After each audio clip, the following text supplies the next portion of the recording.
When I was a kid, maybe 11 or 12, my dad gave me this book of Nelson Mandela. No kid wants to read about Nelson Mandela. Frankly, I was like into Archie comics or like, stuff like that. I was like a kid. A lot of people think this is like a liberal Western thing. It's basic. There's nothing progressive about this. If I didn't leave my anger and my bitterness in jail, I would always be a prisoner. And I've been a prisoner for so long, I don't want to be a prisoner anymore. While I'm feeling like this, she's telling me, like ordering me that you're not going to give up. Like no matter what happens, I've left you in Allah's hands and you're going to come back home. Hello and welcome to InferTalks, a podcast where we put you in the room with some of the biggest thought leaders from around the world. While you're with us on InferTalks, don't forget to check our micro explainers on YouTube, Instagram, and TikTok. And now on InferTalks, joining me today is Mr. Shahbaz Taseer, son of the late Governor Punjab, Mr. Salman Taseer. He's a businessman and an author of the book, Lost to the World, a memoir of faith, family, and 5 years in terrorist captivity. Mr. Shahbaz Taseer, welcome to InferTalks. Thank you. Thank you for having me. Okay, Shahbaz, if I can ask you the very first question. We just came in from Islamabad, and I must admit, the weather out here is extremely, extremely humid. What do you have to say about the weather during this part of the year? So it doesn't bother me, but I understand. I've been in very harsh weather conditions, so it's the one thing that I have. I'm very adaptive, and I don't get bothered by it. So also sort of walk us through what are you doing lately in terms of your routine, in terms of your day-to-day activities. It's a early start, so I have to get up really early because I usually take my daughter to school. Now my son is also going to start going, and then I go to office because I have a day job and for the last 9 months I've just been promoting the book and doing interviews and podcasts, and so it's like living 3 separate lives almost. So it's interesting. It's a lot of work, but it's tiring, but it's a lot of work, but the rewards are nice. Yeah. And so if I can sort of, have you step back in time and ask you, when you were growing up as a child, what did you aspire to become as an adult? I really wanted to be like my dad in a lot of ways. He was definitely one of the coolest people that I ever met, and people know a very serious side to him. He was a very successful businessman. He was an amazing politician. He ended up giving his life, not for myself, for my family, but for someone who required it. But besides that, he had a phenomenal taste in music. He loved art, books, culture. He loved traveling, and he was like a rock star. So I just always wanted to be like him. But by the time I was in university, I was confused between wanting to be a lawyer or going into media, and then I studied both, and it ended up going into real estate. And writing a book. So life has, been taken me down a lot of different roads. And, speaking of the kind of ordeals that you faced in life, and so did your family, do you think there was any particular period in your life that sort of prepared you for what was coming your way? So you can never be prepared for such a violent experience. I hope no one is ever prepared for it. I did have lessons in my life through my father, because growing up, a lot of people don't know this, but my dad was in jail and he was fighting then Ziaul Haq, who was a military dictator, and he was a young guy, and he gave up his businesses and he moved to Pakistan, and he really wanted to bring a positive change in our society, uplifting people. He really believed that this country had, just the most amazing potential. And So for example, I took my first steps in Faisalabad jail. And when I was in sort of captivity, I used to think how funny that, I was kind of born in and started taking my first steps through my dad's captivity, and now most likely I might end up, these might be my last days here. Such was the situation. But Abba, when I was growing up, and it would be in a joke or sometimes more wholesome as a lesson for his children. And I just remember, if I was ever eating too fast or enjoying my food at a nice restaurant, he'd always tell me, you guys are really lucky, because when I was growing up, I only had one Mars bar a day because I didn't have any money. And I could only eat that because it gave me enough to go through my day, and I had to study all night and work all day to pass my chartered accountancy. And he had no money, and he had no financial backing, no family, nothing. And you just kind of take it in as a father, sort of, telling you about his childhood. And I'd always joke with him and say, well, that was your childhood, not mine. And I remember my first day in prison, they gave me a bowl of Maggi noodles. And I was so badly beaten, and they drugged me for 3 days to take me to Waziristan. And I just quickly ate it. And there was a lota of water. I just grabbed it and drank it because my throat was burning. And as soon as I was done, after a little while, I asked for more water. And I just remember the guy looking at me in a disgusted way. And a realization came. We didn't speak the same language. I didn't actually even know that they were Uzbeks. But, sometimes through your actions, your body language, your facial expressions, you can tell an entire story. And I realized I'm never going to get, that was it. That was my water for the day, and that was my meal for the day. And I learned to ration it slowly. But through those, small lessons, and then when they kept me completely in solitary, and they just kept me in darkness, they didn't allow me outside, they didn't allow me to shower, they would torture me. The only time I would have any human contact was when they would come in to berate me, abuse me, beat me, and it was complete darkness with, men with torches on their head. And I just remember, again, the only other person that I'd ever heard of who'd been through something like this was my father. And when he was kept in solitary confinement, they would come in at night and they would take him out and they would beat him, because they really thought that, if we can break Salman Taseer, we'll kind of, give this democratic movement of Benazir Bhutto a massive blow.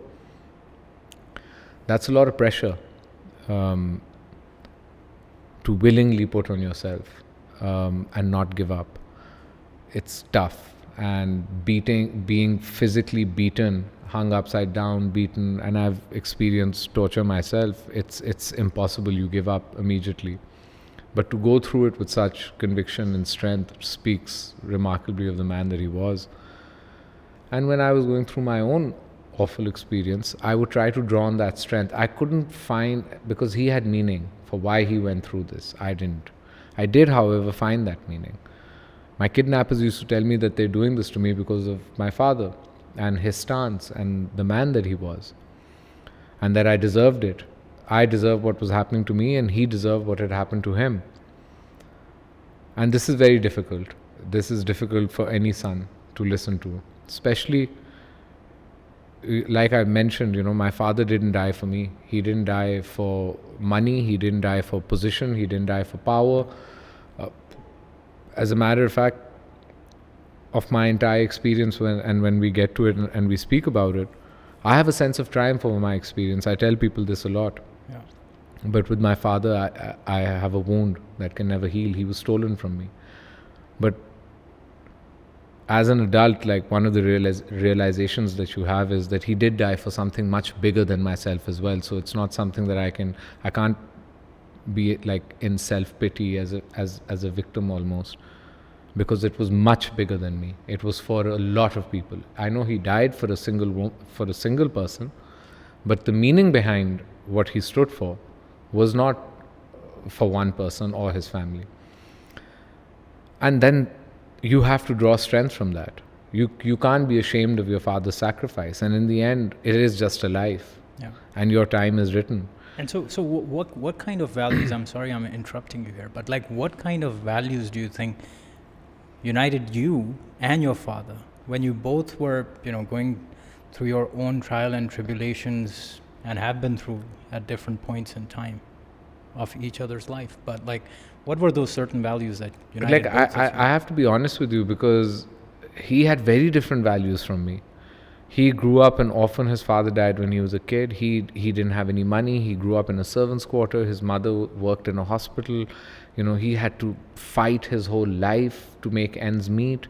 And he was very, very successful then, and very humble in his success. So he created, parents always do for you what they didn't have for themselves. All parents do it. And so he never wanted us to live his life. He didn't want me to be a politician. As a matter of fact, my father used to think that I had an unbelievable aptitude for dramatics and film and theater, and I did that my whole life.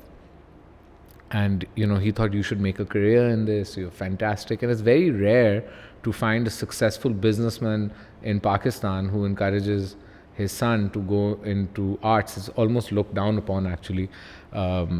And being in the media industry, you know how difficult it is. Like, when you tell your parents you want to go in this industry, they kind of raise their hands like, there's no money in this.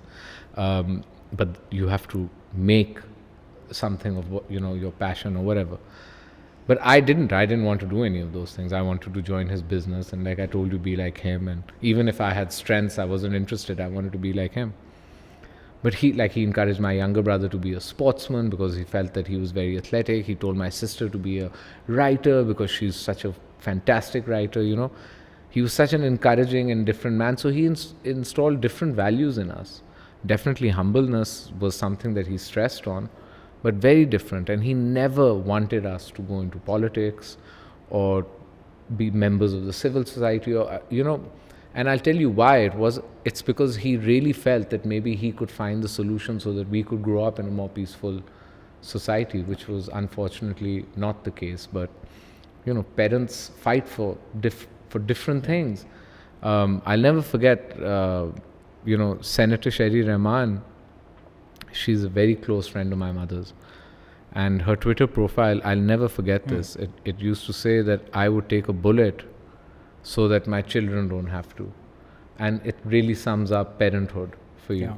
And, how they strive and what they want. Having that protective instinct. Yeah. But, he had lived a life.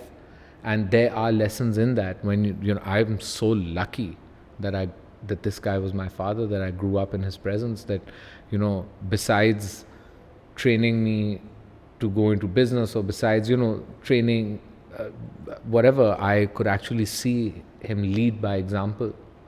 And so it was, but like I said, like through my experience, different periods where it was required, I discovered my faith, which was a pillar of unbelievable strength for me. But my father's life played such an important role in my survival and my mental strength. I mean, I can never explain it. I'll give you a small example, sorry. When I was a kid, maybe 11 or 12, my dad gave me this book of Nelson Mandela. And that's crazy because no kid wants to read about Nelson Mandela. Frankly, I was like into Archie comics or like, stuff like that. I was like a kid.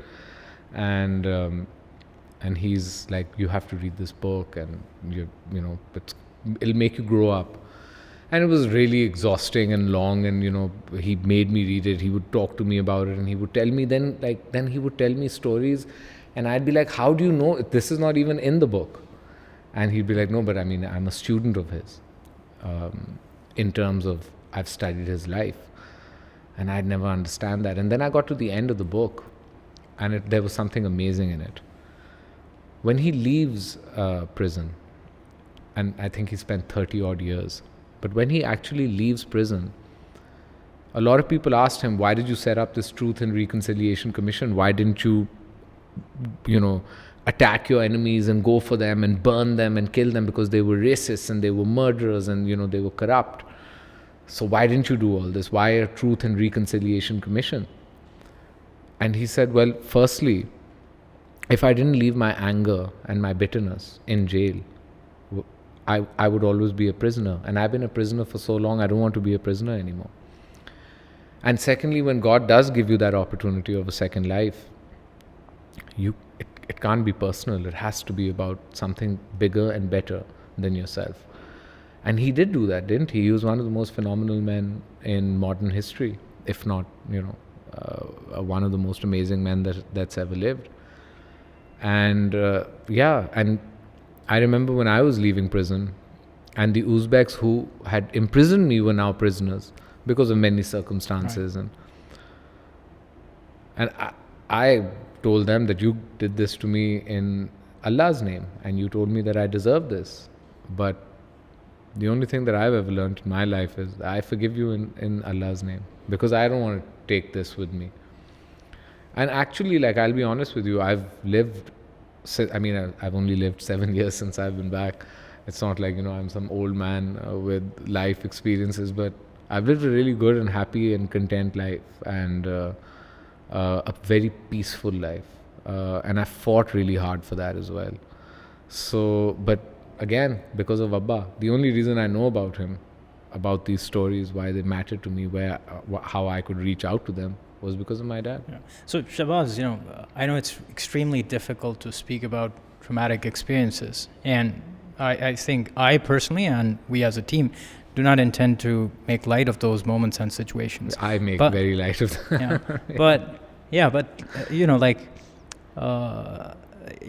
Between the intervals, like when you were abducted and you were finally reunited with your family. Yeah. I wanted to ask you, how has that entire ordeal sort of influenced you as a person? About that very element of meaningfulness that you speak about. How has it sort of shaped you as a person? I'm really blessed to be alive. No one can ever take that away from me. I don't know how many people get a second chance. I've lost so many people since I've been back that I love so much, and I wish that, I could give them a second chance. It almost seems like so minor and accidental sometimes, and something you can avoid, whereas mine was so intense and just almost like my death was in front of me so many times. So, I'm really blessed, man. I can never explain how thankful I am to be alive. But I try and do that. I try and wake up every day happy and content and live my best life. But that's, I don't like to tell people what to do. Sometimes people come to me and they're like, oh, we're going through something, but you've been through so much, so it feels so minuscule and we don't really want to mention it. And we almost feel embarrassed.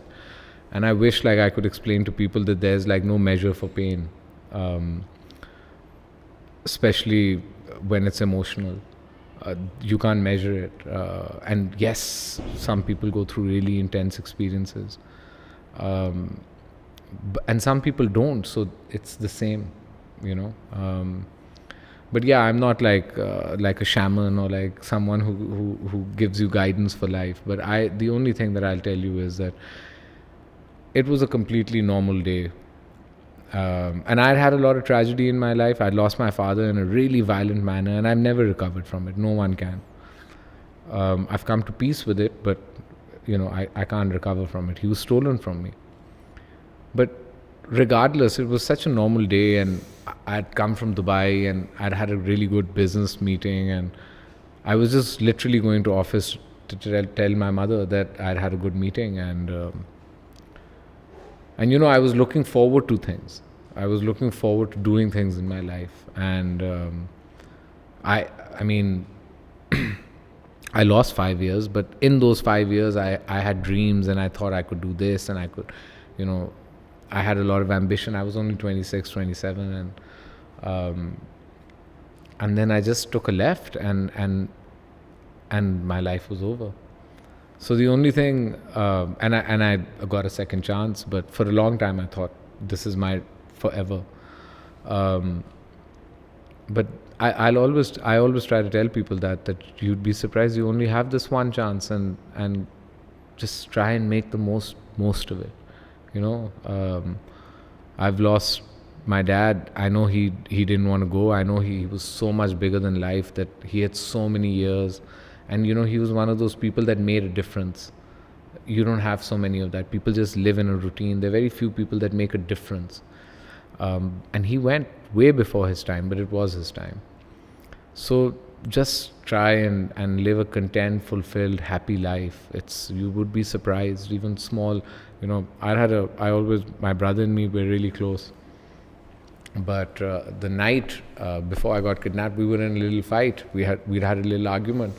And I went to his room to talk to him, but he was in the bathroom and the door was locked. And he was like, yeah, I'm busy, whatever. And then I left, and I was busy with my life. And we met 5 years later. But we left on that note, and we love each other. We were inseparable, best friends. But imagine, separating on such on a note like that. So this is the only thing that I tell people. Yeah. So as an author, Shahbaz, you recently published a book, and the name is Lost to the World, a memoir of faith, family, and 5 years in terrorist captivity. Briefly, just walk us through, what are you trying to offer as a perspective through this book? It's like an escape novel. It's like a bit of a guy in a real, hole. The only thing I can tell you is it's got a happy ending. I mean, if you read it, it's a bit intense and crazy. That's why I always try to make light of it, because I never want to lose people with how intense the experience was. So there's humor in it as well, and it is humorous. I look back at it with a lot of humor. Like, I can't believe that happened to me. It's almost like now you've got AI and all these data chips, and people are going in your mind and stuff. And I just think maybe it's like somebody else's experience. Almost, because it's just, even when I was there, if I looked at my face, I couldn't recognize the person I was seeing. But it's a journey. It's a guy who took just a turn that he took every single day for years and years and years, and suddenly lost 5 years of his life to the most violent and honestly evil people that live amongst us. And then it's a journey there as well, fighting for my life, fighting for my, mind, fighting myself to live, because, I gave up so many times, and I don't even know where I found, I hate using the word strength, because sometimes I felt it was so forced, but whatever it was, I don't know where I found that step, that gasp for air to just make it through one more second. But really, it's a story of survival, and it is a story of faith, because I swear I can go on about my unbelievable parents and what they've taught me, and how brave they are, and how strong they are, and they're heroes. But my faith saved me, and gave me meaning, and gave me a lot of reason to fight and live. Yeah. So I can't say it's a bad book because I wrote it. So it's a good book. And Shahbaz, what was this very interesting story that you've actually narrated, particularly the part which is about, your escape from the captivity? It's nearly next to impossible, that experience that you have narrated in public as well. Walk us through, what was that like? And I remember that story that you told about trying to reach out to your family, and you had to make them understand that you could not speak to them in English. Yeah. So before I answer your question, I have to give you a little background, because my kidnapper and me were in a mental duel for 4.5 years. He won most of it, but I'm here and he's not. So, but once he would randomly come in my room and ask me these crazy questions that I had no answers for. And once he came in and he's like, "What language do you think in?" And I was like, "English." And he's like, "Kafir." And I was like, "Why?" And he's like, "'Cause you think in English." And I was like, "But all languages are made by God." God, if we as Muslims, just because you're a Hindu, doesn't mean that Allah isn't your God, right? He's your God as well. It's just that you don't know about him. So nothing changes. And in the same way, languages. And so he looked at me confused. He's like, yeah, but bolte to, kafir hai. So I was like, well, meri dono dadi or meri nani, they were both Muslims, but they were Christians and they converted, and they were English. So I've been brought up. My father's half English and my mother's half English, and Interesting. So I went to it's ridiculous. I've never had to explain myself. But anyways, he was convinced. So it is the language that I speak in.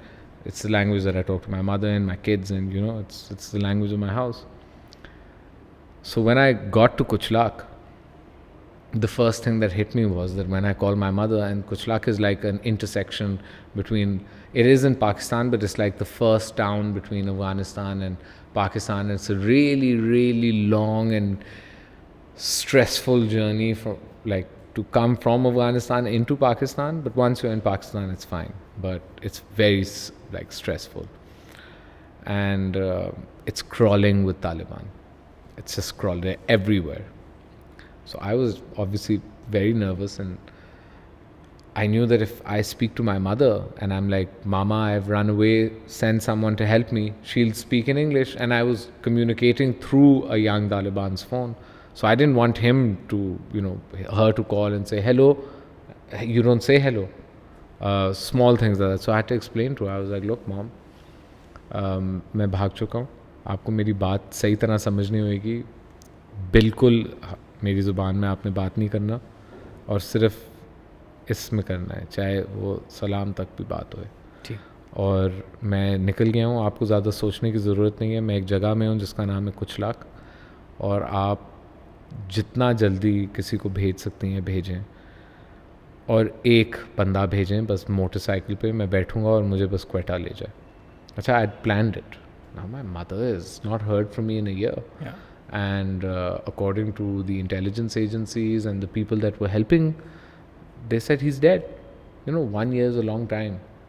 Throughout my almost 5 years, this was the longest period. I was like 4 months, 5 months, gaps between communication. So there hasn't been any contact that was established between you and your family or anyone? Well, in the 4.5 years, there was, but in the beginning there was a lot of contact, and then they started torturing me. So it's not like I spoke to them. My kidnappers would speak to them, but send videos of me.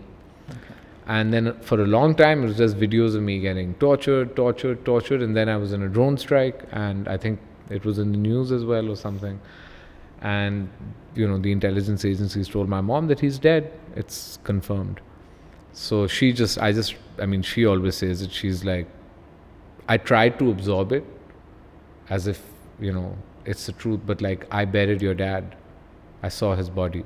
So I told them, give me his body, show me his body. If you can't, he's alive. That's it. So she had another level of, belief and faith and strength. But anyways, long time, no contact. Again, my kidnappers played it out. They didn't get in touch with her for 4 or 5 months. Then they sent some crazy video. Then they would again take months off, not speak. Then randomly they made me call once. So I think I spoke to her 3-4 times. But it's really, the first time I spoke to my mother was after 6 months. I'll never forget.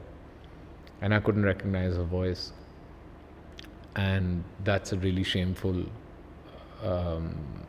thing. It's crazy. It's the hardest feeling that one can have, because she raised me, and she, my dad gave me everything. He worked so that I could have everything, but that usually meant that he wasn't there in the morning, and he'd probably be at office till really late, and that was him. And my mother brought me up and took care of me, and all mothers do, because our dads have to work. We live in Pakistan, and it's crazy. I could not recognize her voice. I didn't know if it was her, and I felt ashamed as her son, and imagine, while I'm feeling like this, she's telling me, ordering me that you're not going to give up. Like, no matter what happens, I've left you in Allah's hands and you're going to come back home. And it sounds insane because I was on the other side of the spectrum, just listening to her in what seemed like a completely different reality. But that was her strength. And yeah, so. And I hope that would have been also a source of strength for you during that It time. was. I actually said goodbye to her, and I thought it was the last time I'm speaking to her. So I actually said goodbye, and I wanted to be strong, and I wanted her to respect me. That even in my last moments, I was a little strong. Although I wasn't, I was very upset, and I definitely didn't want to die, and it's not something you can accept. But I always say it. I think it was she literally. I remember she told my kidnapper. He said, "I'll tell you where to pick up his body from," and she's like, "I'll tell you where to pick up your bodies from. It'll be life for life." And I just thought, what is she saying? Is she mad? Is she threatening the militants? But it was like her motherly instinct, because she really thought it's like my last few seconds. Well, I definitely did. She refused. So yeah. Okay, Shahbaz, so you and your family were reunited after quite a very long period. And so I want to ask you that what is it that you and your family did together as a unit to sort of, help you recover, and also them, recover emotionally, mentally, and physically from the trauma that they had actually endured over this period of time? What were some of the little and the big things that you did together? So yeah, I've never written a book, and my whole family has. This is my story, but it's also my family's story. So it was like a healing process as well. It's kind of like a catharsis. Yeah, it is, and I'll tell you, like, how I feel about my father is how my entire family feels about him. And one of the amazing things is that, like, the chapter about Abba, I start off by saying this is the hardest chapter that I've ever had to write. And there's a reason for that, because, emotionally it's as exhausting and as painful for all of us, equally. And then, of course, there's my experience, but I always try to explain to people that a mother can never see her child suffer, and a father can be strong in that suffering in terms of for people around him. I'm not generalizing, just giving, like, I am kind of generalizing, but mothers are more sensitive, and especially to a child. I think it's because they carry us for 9 months. I don't know what it is, but this connection is very different. And when a mother has to see, they say that the hardest thing a parent can do is bury their child. And that comes from a place of pain. It's because they can't see you like that. And so I feel like whatever happened to me happened to her. She had to go through it. She had to see it. She had to see every second of it. She had to live every second of it. She had to talk to these very twisted, evil men for years. She had to be strong. It's difficult. She had to bury her husband before all of this. So it was a healing process for all of us. And then, the book is one aspect of my life, but, like, there is no help in terms of, for someone who's been through what I've been through, to resettle. You kind of freestyle it. And I think a lot of people just think therapy is what everyone should do, but it's not that as easy as that. For example, a therapist can't help you sleep in terms of, because your back hurts in a bed. So I had to put a bamboo sheet in my bed. The first night I literally just wanted to sleep on the floor because my back hurt so much on a bed. And then, like, routine. When you lose your routine, the hardest thing is to get back into it. People don't realize, they just expect that, like 9 to 5 is an expectation. But physically and mentally, you can't do it. It's just too exhausting. But my younger brother helped me through the entire process. And then, of course, my younger sister, is the one who convinced me that the only thing that I needed to do in my life was write this book, in terms of when I came back, because there's a legacy attached to writing in my family. My grandfather was a poet. My father wrote a book about Zulfikar Ali Bhutto. Writing was his passion. Reading was his passion. My Khala Dadu is Faiz Ahmed Faiz. He was my father's, mentor.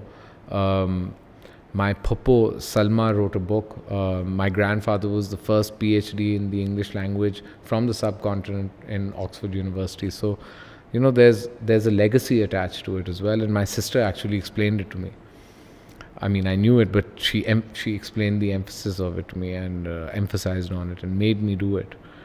And then for a long time, I stopped. I had the book ready, but I just kind of put it on the side. I was going through things in my own life, and I just felt like I don't think anybody wants to hear the story, and it's not important. I have insane dogs, sorry. But yeah, for a long time, you have these doubts. I also thought that it's such a violent and painful experience that not just myself, but my family has gone through, and I'm kind of commercializing it and letting people read it, and then obviously they have a right to criticize it. And then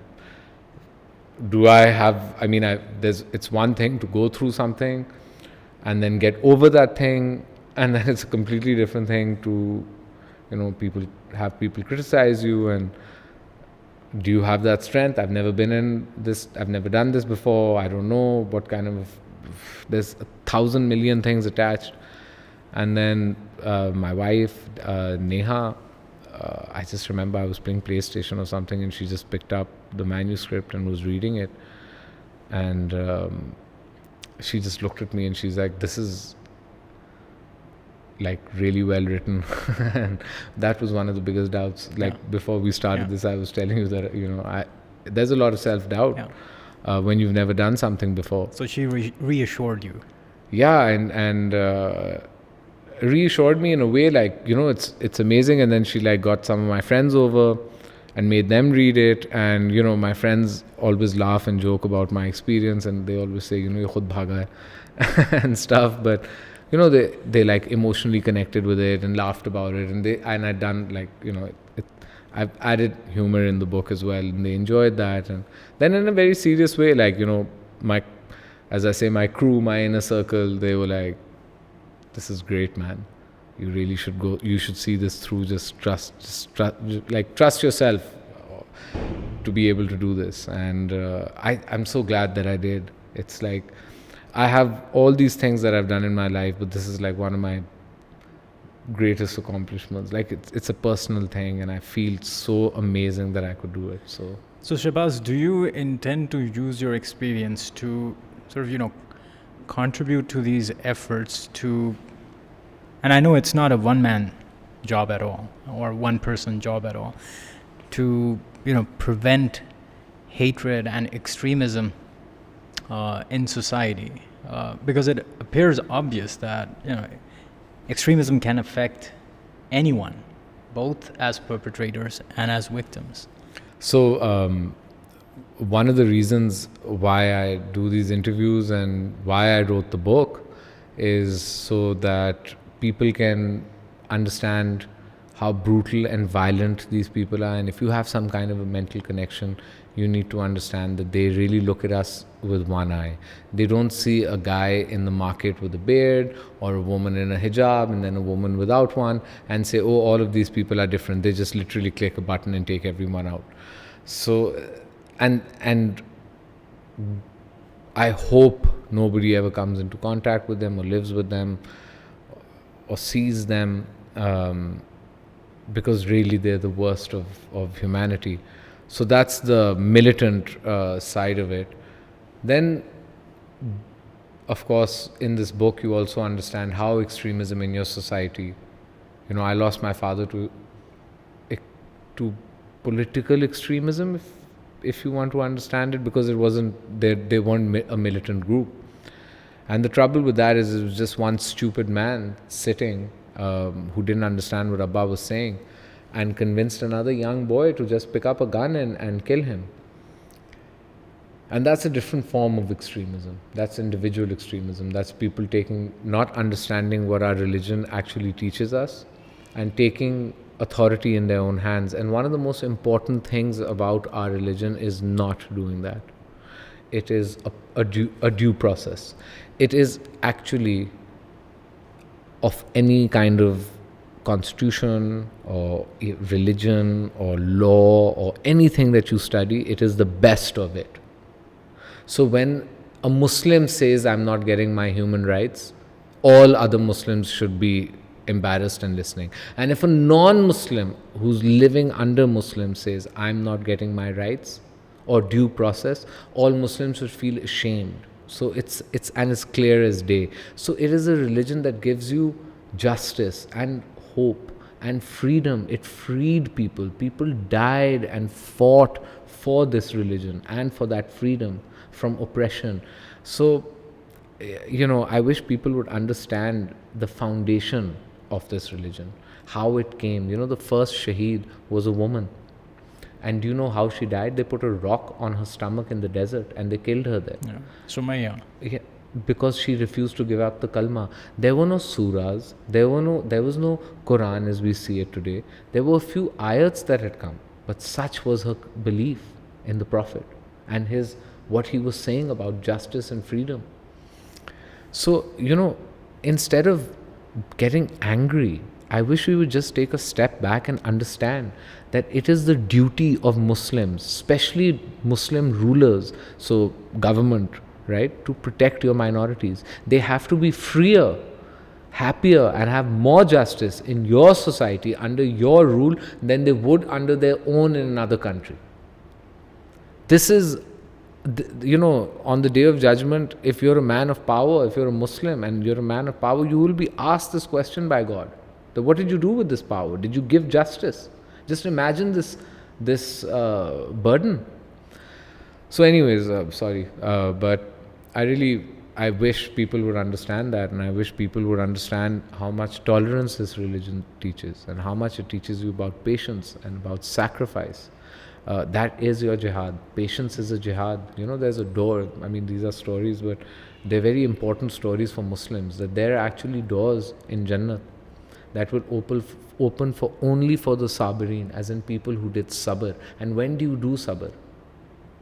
When you're faced with, impossible, difficult situations. And that's another thing that I want to tell people, that, no matter how hard it gets, sometimes you just have to have a little bit of hope.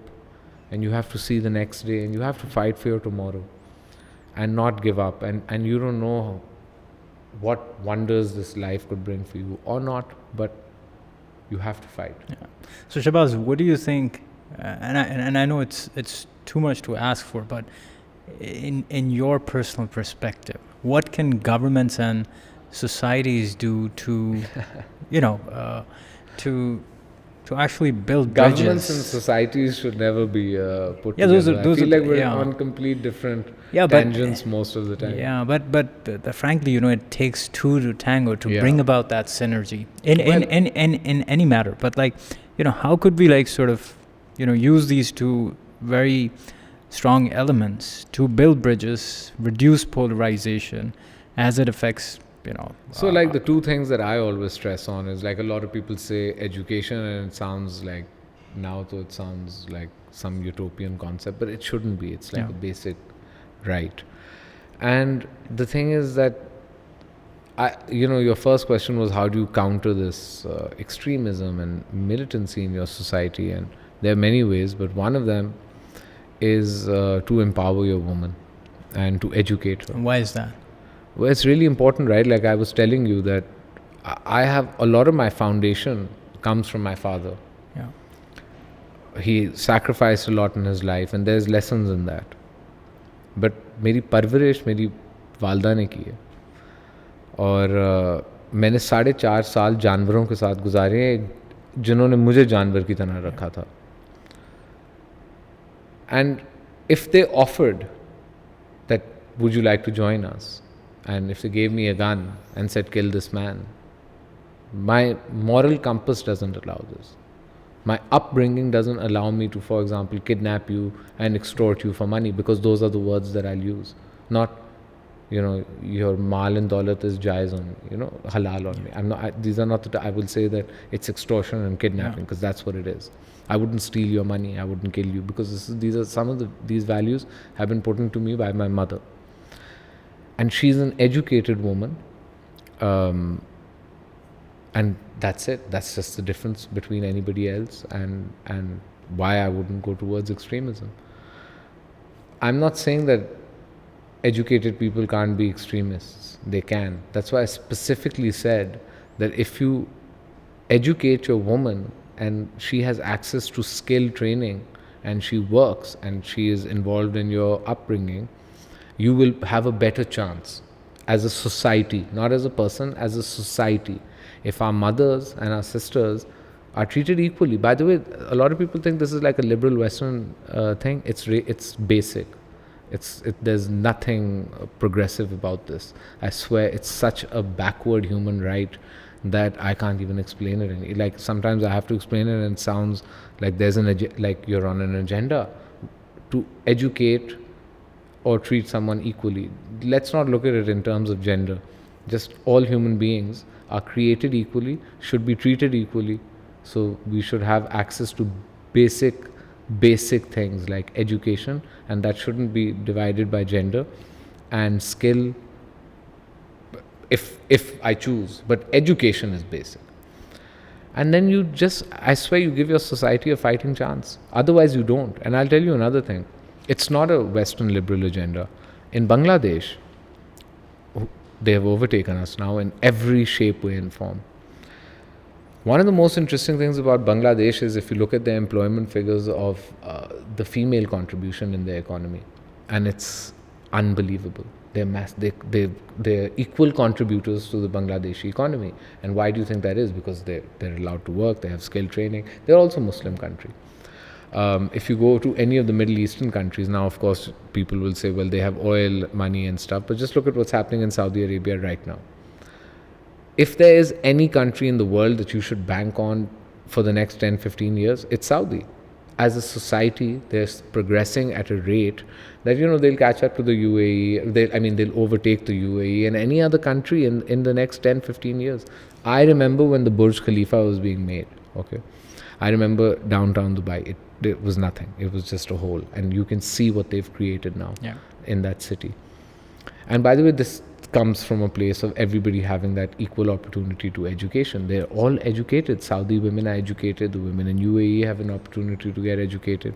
And then just anywhere except, unfortunately, our country and one of our neighbors. Even in Iran, they have a right to the same right to education as anyone else. They're not regressive societies. But your society will regress when you take the woman out of the picture. So if you want to fight militant extremism or religious extremism in your society, because there is no compulsion in religion, so there shouldn't be extremists, okay? You have to give your woman a chance. As a moment of reflection, I must admit that, I could not be doing this interview, sitting with you and all the people that I've interviewed so far, had it not been for the efforts of my mother. So I take this moment to also thank her for, bringing me up with all these values, for, investing her time in my education and everything that has made, this moment, sitting with you, speaking about our mothers and women empowerment. I couldn't agree more. Had it not been for those powerful and strong women, this conversation would not have been happening. I just remember when I was recovered, the intelligence guys were asking me. They couldn't believe that why is he normal, right? ये पागल भी नहीं हुआ और टूटा भी नहीं है और अल्हम्दुलिल्लाह भी कहता है बातों पे और पीसफुल भी लग रहा है और दाढ़ी भी लंबी है और नमाज़ें भी पढ़ रहा है because I took like a couple of namaz breaks or whatever. So they asked me, they're like, अल्हम्दुलिल्लाह आपने किधर सीखा है? So I was like, मैं गालियाँ भी दे सकता हूँ मगर अभी तो I just been free a few hours, I couldn't be happier. But my kidnappers, I think obviously that opportunity never came, but I don't think they would have even offered it because they just knew what a different person I was. I'm just not inclined towards violence or any form of extremism. And yeah, it comes from my mother. Not that my poor father didn't play a good role, but I'm telling you, you really give your society and your men a fighting chance. And somehow I just get a little annoyed because, my own father, um, I mean, he was a man and he was from a different time. He was born in the 40s. And he saw a lot of the things that we take for granted, like a lot of those rights came to people in his life. And he saw the apartheid. He grew up with apartheid Africa. He saw the civil rights movement in the US, the Vietnam War, martial law, crazy things all over the world. So he actually saw a period and evolution of people actually getting their rights, people of different color, people of different faiths, women. Women didn't have a right to vote in many countries while Abba was growing up. But the importance that he gave to his he was the happiest when my sister went to Smith. It's a really prestigious girls' school in the US, and I could have gone to Cambridge and he wouldn't have been that happy. He really felt like as a human being he did something. He had it was one of his biggest achievements that his daughter was like this aspiring journalist and going to Smith and on this path of conquering the world. And it was Hillary Clinton was wanting her to be part of her, and my father sitting a bigger supporter, just thinking that I did something right. And he did, a lot of this but he never felt that women shouldn't be educated or they shouldn't work or they should be covered up or anything like this. So yeah, it's a backward mindset, and I don't know where it comes from. Our religion has nothing to do with it. So I really feel like, if you want to progress as a country and a society, give yourself a fighting chance. Yeah.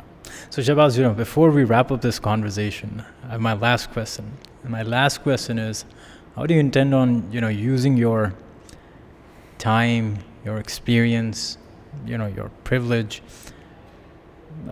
to embark on this effort to sort of build on these initiatives and these issues that we've just discussed right now?